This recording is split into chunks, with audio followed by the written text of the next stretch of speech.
Apa sih definisi kakak tentang cinta? Cinta. Sumpah bingung kalau suruh apa kayak apa ya cinta?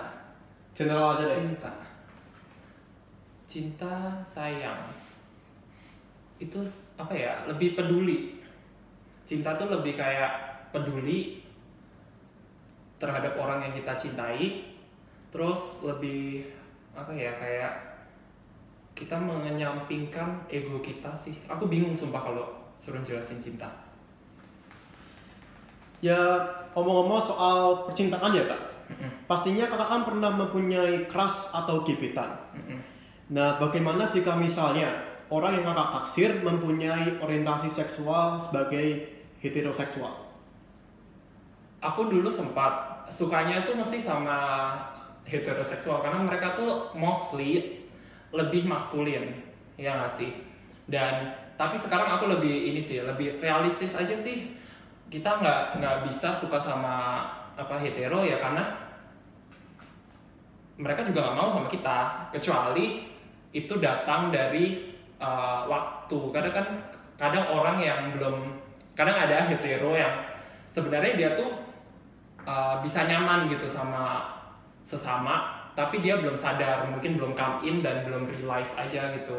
Tapi aku kalau udah tahu dia emang fix hetero dan dia nggak mau sama sesama, ya udah gitu. Aku apa kayak mencoba biar nggak baper, biar nggak suka gitu. Kalau suka boleh sih lu ganteng, tapi kayak oh my god nggak mungkin lu sama gue gitu. Hmm, apa sih tipe cowok idaman kakak? Kalau idaman ya, kalau idaman tuh mesti tuh orang tuh jawabnya kayak artis gitu, putih mulus nggak sih. Tapi kalau aku lebih ke apa ya, sama-sama dewasa, terus nggak egois, terus apa ya dia tuh, aduh bingung, kayak gimana ya, dewasa nggak egois, terus nggak kasar. Aku nggak muluk-muluk sih sekarang, kayak yaudahlah yang bisa menerima diri lo, dia bisa menerima diri dia, terus dia bisa menerima orang lain gitu lah. Apakah kakak menjalani sebuah relationship sekarang? Enggak. Jomblo. Relationship in love enggak. Lalu dalam apaan? Enggak ada. Nggak ada. Maksudnya kayak relationship kan bisa friendship, True, bisa family. Ya, ya. Apakah menjadi bagian dari kaum LGBT ini suatu kebanggaan bagi kakak?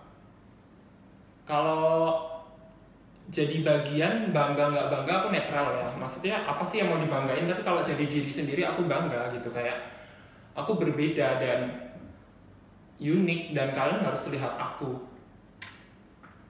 gitu sih. Narsis gak sih? I see, I see. Kakak pernah nggak sih ngalamin gender dysphoria atau mungkin sekarang lagi ngalamin gitu Apa? gender dysphoria? What's that? Jadi kayak mungkin lagi galau, aku tuh siapa sih gitu. Oh, kalau sekarang sih udah enggak. Tapi kayaknya nggak pernah juga gitu loh. Kayak aku lebih, mungkin karena aku ada narsisnya, terus ada sedikit self-centerednya, jadi kayak nggak pernah menanyakan aku tuh apa, aku tuh kenapa kayak gini, aku tuh nggak pernah. Jadi kayak oh my god aku suka kayak gini, aku suka gini. Kakak nyadari diri kakak sebagai gay itu umur berapa? Aku nyadari diriku sebagai gay dan melabeli diriku sebagai gay itu dari SMP. Karena tapi aku realize-nya kalau aku udah into men itu dari kecil. Karena ada suatu kejadian di mana aku tuh kepo gitu sama cowok, terus aku suka gitu sama temen cowok gitu, kayak kalau dia ganteng gitu, oh my god gemes. Itu awalnya tuh dari kayak aku pengen jadi kayak dia, terus lama-lama kok aku jadi pengen punya dia gitu. Itu pas SMP, pas aku mulai realize aku pengen punya dia. Karena SMP kan kita mulai terekspos dengan dunia luar, dengan informasi edukasi gitu, jadi lebih ngerti oh aku tuh ternyata tuh kayak gini, berarti aku tuh ini. Itu sih lebih pas itu. Hmm. Apakah kakak pernah menjalin hubungan dengan lawan jenis? Pernah pas SMP, jadi SMP itu aku benar-benar langsung terjun ke dunia gay yang bisa dibilang apa langsung keluar gitu, langsung memakai apa, langsung ngerti ini itu, terus langsung lah ketemu sama orang, terus dari SMP umur 14 tahun tuh udah ada relationship gitu. Ada perbedaan nggak sih misalnya hubungan dengan lawan jenis dengan sesama jenis? Lucunya di kasusku tuh aku udah sama cowok dari SMP 14 tahun, tapi aku masih sama cewek sampai SMA kelas 1. Tapi aku udah sadar sekarang kalau ternyata pas aku pacaran sama cewek itu tuh feelingnya beda sama cowok, karena lebih kayak best friend, kita lebih ke best friend relationship gitu. Walaupun aku juga cemburu gitu, tapi cemburunya kayak cemburu best friend gitu loh, beda sama pas sama cowok gitu, kayak lebih intens gitu loh sama cowok. I see. Apakah suka duka kakak menjalani hidup sebagai bagian dari kaum LGBT? Dimulai dari sukanya sih. Dukanya dulu deh. Oke, siap. Kalau duka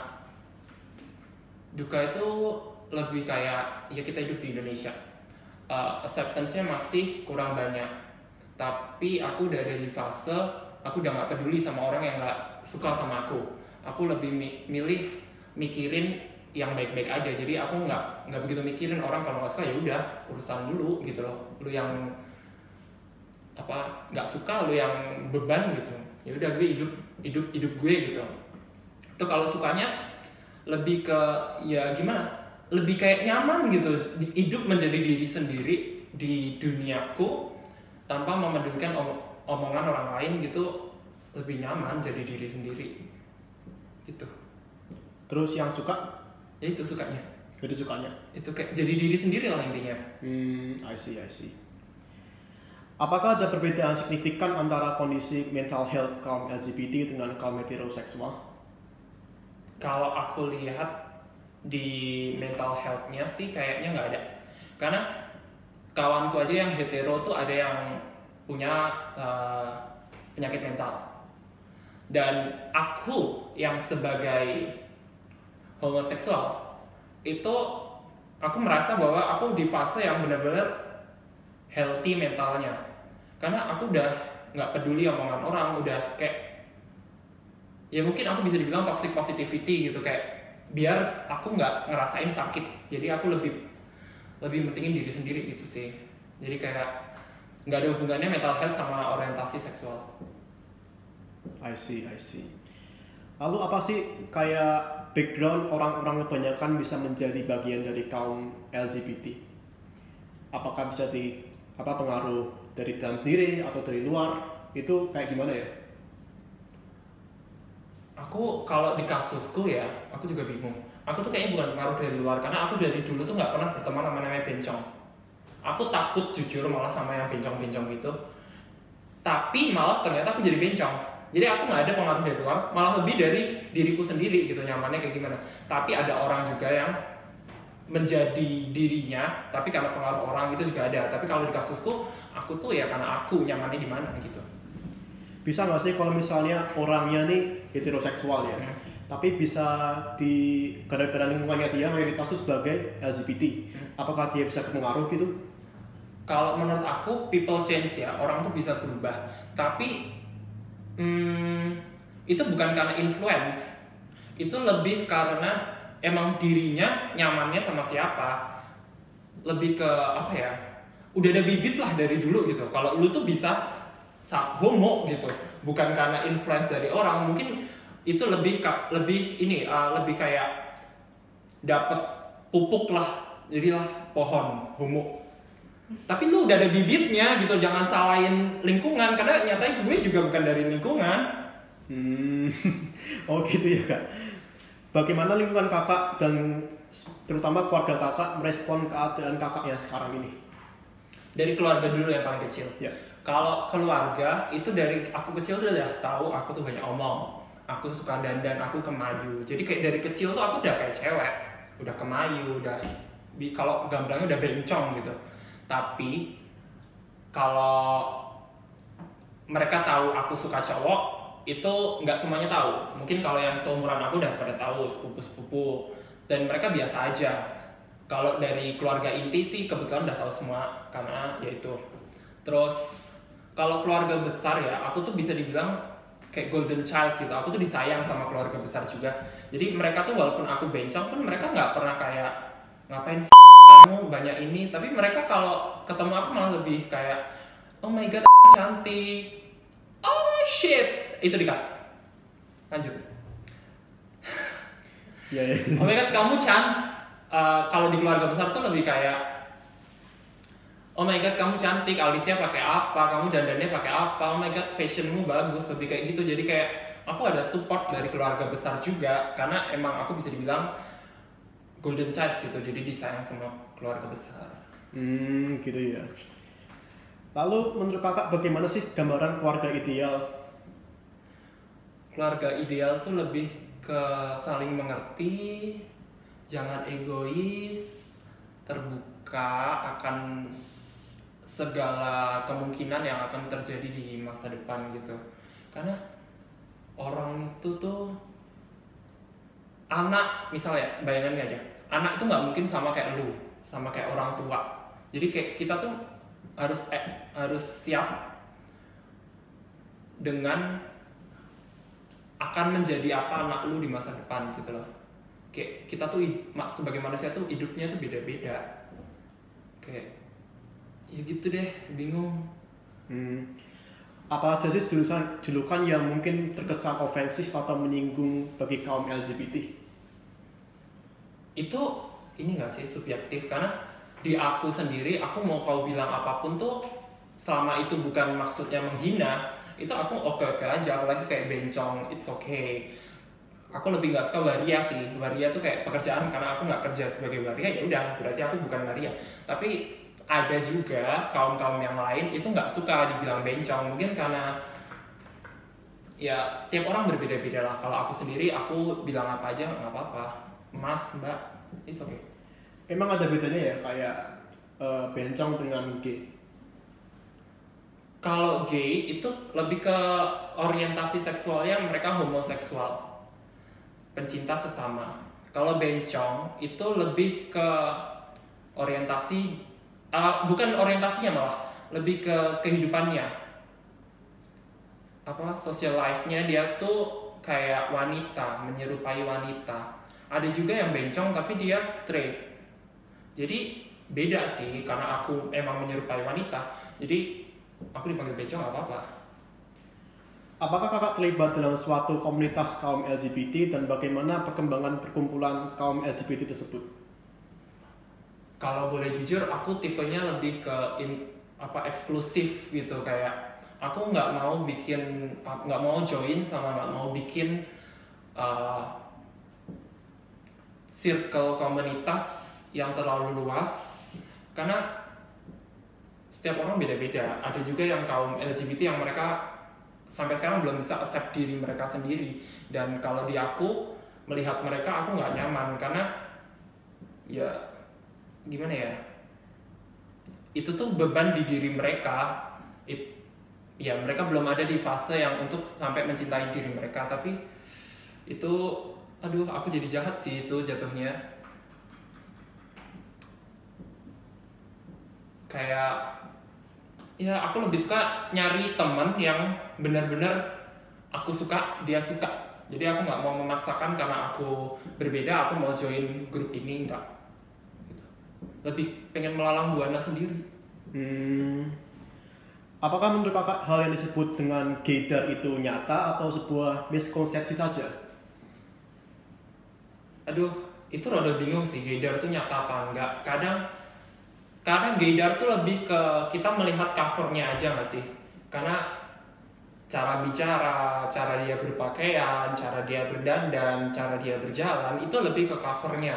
Tapi orientasi seksual kan bisa aja tidak selalu seperti itu covernya gitu loh. Jadi gaydar itu kadang bisa benar, kadang bisa salah. Karena aku aja sampai sekarang ngerti kalau ada orang yang straight tapi dia bencong. Kan kalau kita lihat secara gaydar, oh dia belok, dia homoseksual, tapi ternyata dia straight. Jadi ini beda gitu loh. Look lifestyle sama orientasi seksual tuh beda menurut aku. Apakah menurut kakak di dunia pekerjaan akan ada diskriminasi dikarenakan orientasi seksual? Kalau menurut aku ya, orientasi seksual nggak bakal ada diskriminasi kalau misalnya lu nggak keluar, lu nggak come out, lu nggak maksudnya pamer gitu loh. Misalnya gue gay, tapi gue penampilan tetap cowok, itu lu nggak bakal dapet diskriminasi. Kecuali lu penampilannya udah aneh, berbeda, itu ya mungkin lu bakal dapet diskriminasi. Tapi gimana ya? Ya itu sih, bukan dari orientasi seksual tapi malah lebih dari looknya. Orang yang bakal dapat diskriminasi itu yang karena looknya berbeda aja. Apa sih definisi normal menurut kakak? Oh my god, kalau definisi normal itu lebih ke lu menjadi diri lu sendiri. Karena normal tuh subjektif. Normal di aku ya aku jadi diri sendiri. Kalau misalnya aku jadi cowok, ya berarti aku nggak normal karena aku nggak nyaman jadi cowok. Misalnya lu cowok, normal lu ya lu jadi cowok gitu loh. Normal tuh subjektif. Gimana sih, gue nggak bisa ngomong. Santai.